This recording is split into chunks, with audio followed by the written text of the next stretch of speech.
Hey, what's up everybody, cmdrradix here, bringing you another video. And today, we're going to be reading one of my old Substack essay article things that I've written on Substack, on Notes from the Commander's Cabin. It's been a while since I've recorded because life has been busy with work and with my illness going on,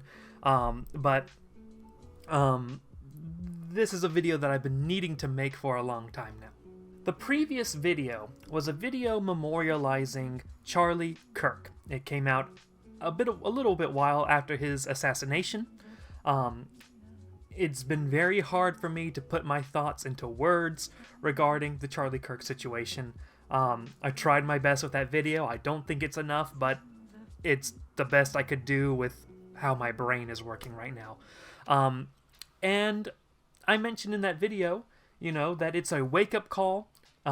It helps us understand what time it is, and that the channel was going to be taking a bit of a change in not necessarily in content, in tone, but change in how we approach certain sensitive topics. And the truth of the matter is, I've been approaching these sensitive topics ever since November of 2024.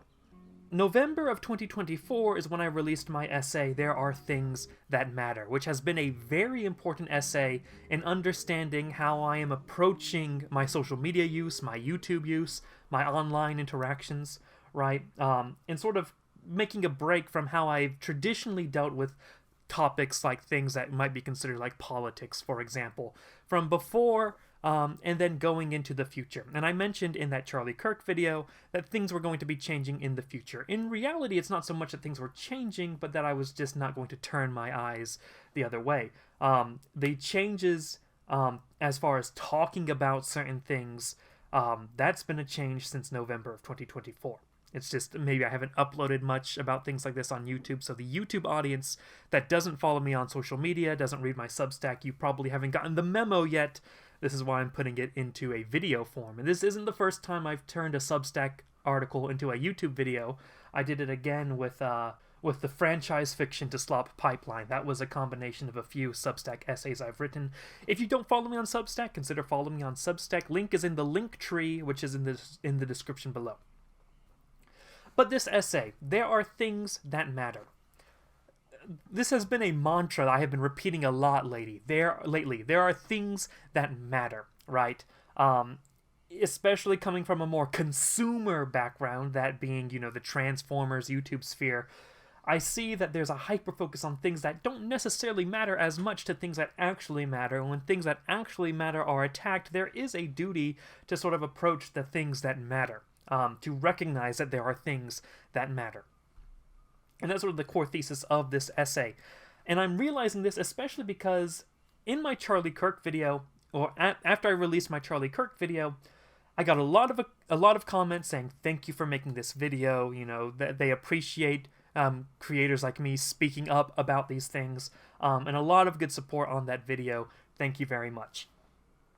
But an unfortunate thing was a bunch of psychopaths who were commenting on that video that were attacking me and celebrating the death of Charlie Kirk, which I think the fact that these people are in the cmdrradix community is despicable. If you are one of those people who celebrated the death of Charlie Kirk, I thought no one would be in the cmdrradix community. I had thought we had built a better community than this. But if you are one of those people who celebrated the death of Charlie Kirk, you need to leave. I do not want you here in the cmdrradix community. You are not welcome here in the cmdrradix community. Get out, right? People were writing comments like, unsubscribing, and I'm like, bye, like, why are you commenting that? What's your goal in commenting that? Do you think I'll go, here I was talking about principles that mattered to me and things that are in the core of, the core values of our lives, but I lost a subscriber. Oh no, regret. I guess I just have to rewire my entire value system so I get the subscriber, and that means I get the money. I'm sorry, but we are trying our best not to be Judas Iscariot here. We are not betraying the things that matter for money. We're not betraying the things that matter for views, for subscribers. Get out. You don't leave a comment about, oh wow, this channel's fallen off, I'm unsubscribing. You just look like an idiot. Get out, right? Like, are you trying to make me feel bad? Because I don't. It's a purification, it's a cleansing of this channel that really needs to take place. Because these people are not welcome on the cmdrradix channel. With that being said, this video today is going to be a reading of my essay, There Are Things That Matter, which was released November 11th, 2024, and has the subtitle, Escapism Has a Time and Place. Right, this essay is pretty foundational to how I've been approaching the internet. It was written after the 2024 election, but really the ideas I was having in that essay they have been bubbling since the assassination attempt on the life of Donald Trump in Butler, Pennsylvania. And I think that's enough for this little introduction to this essay. I say things more coherently and more elegantly in the essay, so I should probably stop talking now and just dive right into the essay if you haven't read this essay already. And if you have read the essay, I might do a little added annotations and comments here and there, so it might be worth sticking around. But without further ado, ladies and gentlemen, there are things that matter. It's like in the great stories, Mr. Frodo, the ones that really mattered. Full of darkness and danger they were, and sometimes you didn't want to know the end, because how could the end be happy? How could the world go back to the way it was when so much bad had happened? But in the end, it's only a passing thing, this shadow. Even darkness must pass. A new day will come, and when the sun shines, it will shine out the clearer. Those were the stories that stayed with you, that meant something, even if you were too small to understand why. But I think, Mr. Frodo, I do understand. I know now. Folk in those stories had lots of chances of turning back, only they didn't. They kept going because they were holding on to something. Samwise Gamgee. There are things that matter. And they are not the things that the post-Cold War hyper-consumerist world tells you they are. When I was younger, I subconsciously wanted to believe that I was living in a time of great peace, both abroad and within domestic affairs of the country. I wanted to believe that, as Francis Fukuyama supposed, history was over. History was filled to the brim of great conflicts, great tragedies that did not reflect the 21st century world I lived within. There were narratives we told ourselves. With the fall of the Soviet Union, the United States of America had won this big game of Civilization V and was the dominant superpower.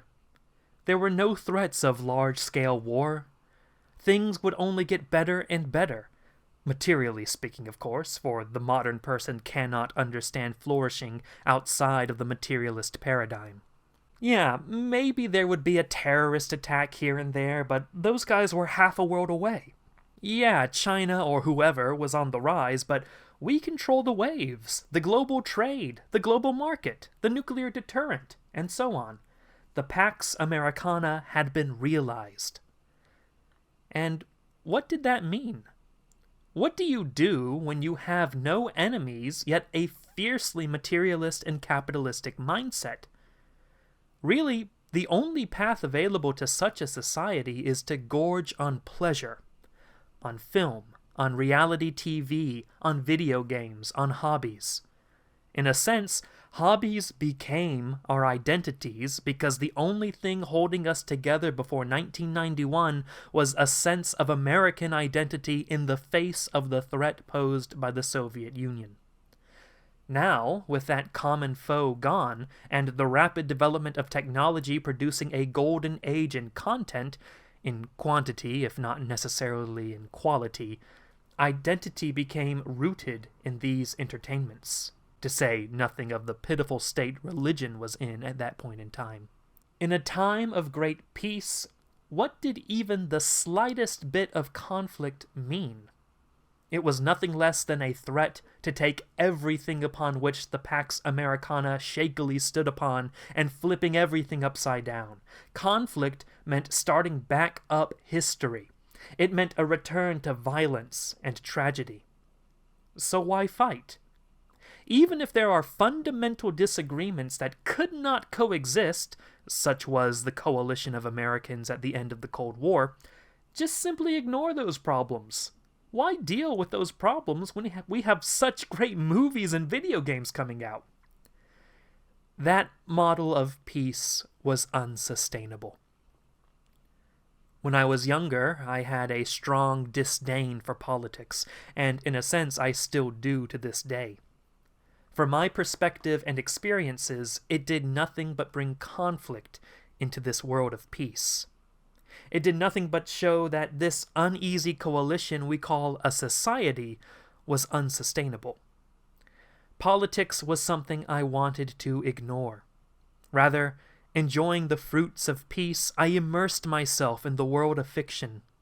I became an expert on Transformers lore, perused Star Wars guidebooks, wrote roleplay journals of my characters in Skyrim. Did I have political beliefs? Sure, if you could call them that. Maybe it would be more accurate to say that I unconsciously had a law written on my heart. But the point is that I believed political ideas were something to be kept deep inside a shell, hidden and only really coming into contact with the, quote, real world in the voting booth. Politics was not something for polite discussion. Politics wasn't supposed to be talked about in the, quote, real world, which, as I understood it, was a never-ending carousel of movies, games, comics, and shows. That was all that mattered. This status quo was infringed upon. I don't remember exactly when things began to change. I don't remember the starting gun, but somewhere around 2014, 2015, things changed. As I ignored the actual real world, the political world, the real world came to me. Mockingbird number 8 showcased the titular character with a shirt with the words, "Ask me about my feminist agenda." If you had asked me at that time if I was a feminist, I probably would have said yes, though the blatant misandry of the feminist movement going forward would result in my alienation from the movement. That wasn't the issue. The issue was that the border between worlds were blurring, the one I sought to ignore and the one I sought to immerse myself in. Angela, Queen of Hell number 4 had another scene foretelling what was to come when it had the character Boar yell something that was censored inside the text bubble with the words, "unsolicited opinions on Israel?" It felt so out of place that it became a meme immediately. The culture war had come to my entertainments, my hobbies. It's funny, these seem so small now, but they were signs of what was to come. I remember feeling particularly alarmed when a self-identifying transgender person by the name of Magdalene Visaggio got the job to work on books in the IDW Hasbro universe, my most favorite fictional universe of all time that occupied so much of my thoughts in those days. Visaggio had once tweeted out about smashing in the heads of cisgendered people with a baseball bat. This kind of person was exactly why insane asylums were built, and yet he was given the job to work in my favorite fictional universe? A fictional universe that, mind you, was ultimately part of a children's franchise? Over time, across the different posts on Tumblr and Twitter in my favorite fandoms, posts by celebrities on social media, and decisions by editors and companies on comic books and films, almost always being justified by brain-dead repeated cliches like, "This piece of fiction has always been political," completely illiterate when it comes to concepts like subtlety and allegory, I realized with fear one simple fact. They hate me, and want me and my family to die. And yet, I still didn't say anything. I simply hoped it would pass. And year after year, things only became worse.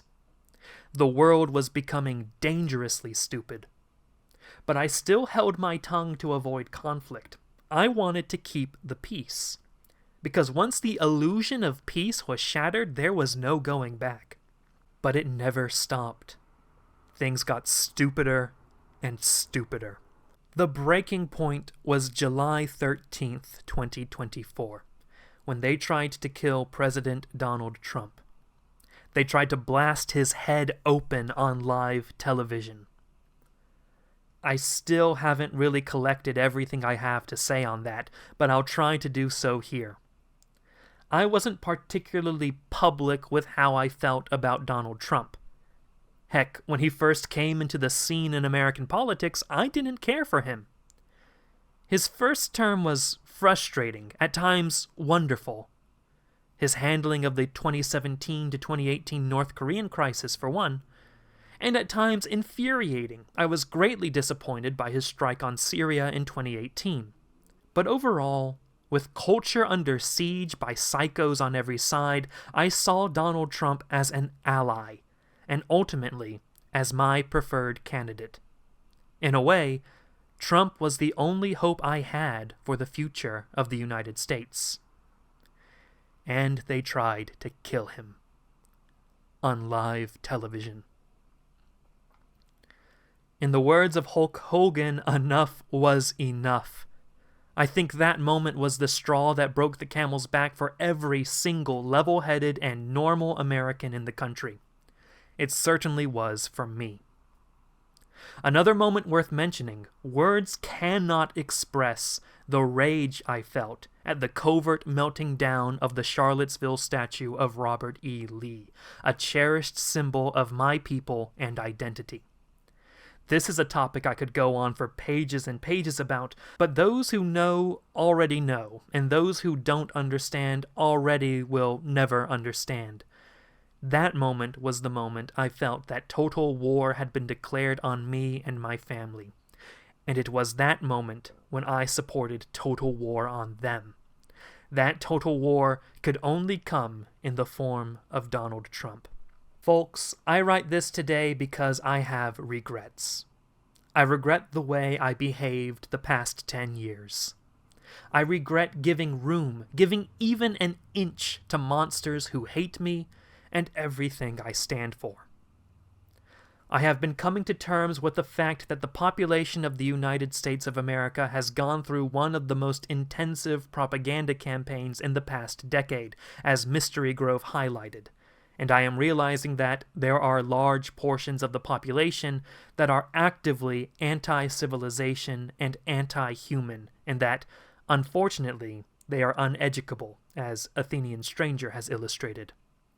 I recognize that an attempted coexistence with evil cannot happen, and I also recognize, after the landslide victory of Donald Trump in the 2024 election, that the nation is waking up, and I really shouldn't feel too concerned over the people that hate us.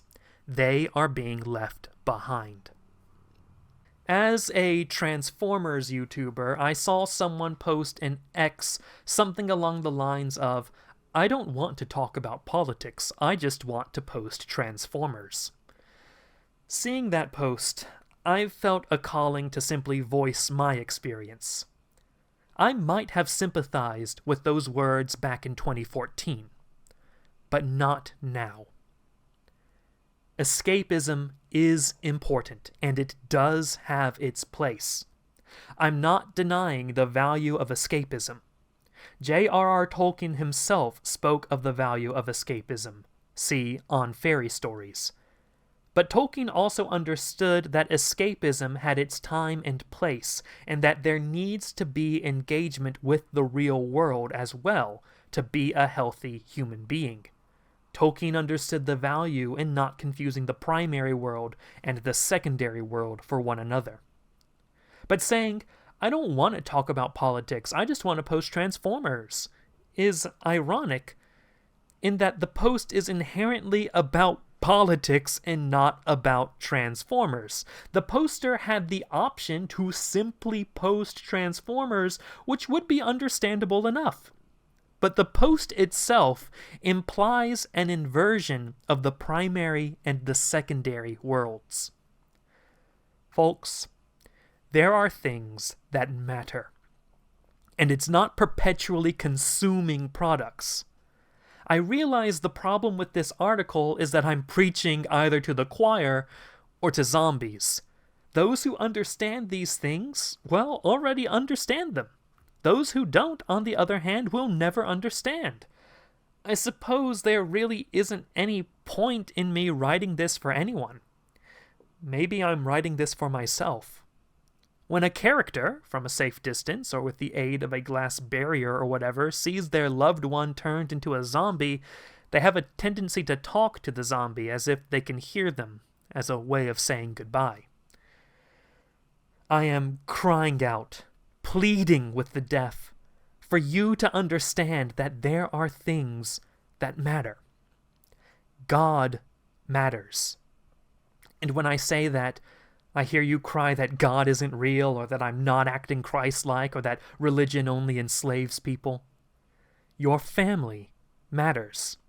And when I say that, I hear you cry about patriarchy and trauma, hatred of children and of your parents for whatever reason, and that you're fine being independent, as if any human can stand independently and being self-extant. Your nation matters. And when I say that, I hear you cry about past atrocities and war crimes as if nothing good could ever come from a group of people. Flags of nations are equated to hate symbols, and heroes of high character must endure lies and embellishments from you who never wants to look up to and aspire to something good, but tear down and put below you. You can't stand something standing above you. You can't stand something being better than you. Tradition matters. And when I say that, I hear you cry about backwards and outdated ideas, that there is no way the past could ever create something of worth compared to the present which you identify as being the greatest generation to have ever walked the earth, the generation that has cast aside most of its prejudices. You have put time itself in a courtroom and made yourself the judge, but how can a temporal judge declare a verdict on something that is eternal? It is no more possible than subtracting 1 from infinity.